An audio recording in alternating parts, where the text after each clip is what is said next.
భావ మమతల భావ కవితలి శుభలేఖలు కావాలి, బ్రహ్మ కలిపిన జన్మముడులకు సుముహూర్తం రావాలి.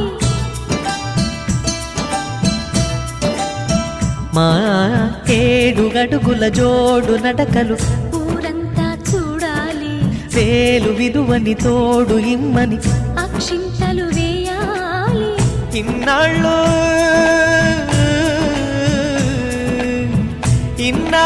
ఎదురు చూసే ఆశల రాజ్యంలో రాణిని తీసుకువచ్చే కళకళ కనబడగా గుండె గూటికి పండుగొచ్చింది,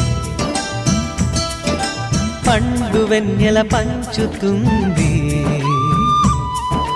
మబ్బుల్లో జాబిల్లి ముంగిట్లో దిగుతుంది, నా ఇంట్లో దీపం పెడుతుంది.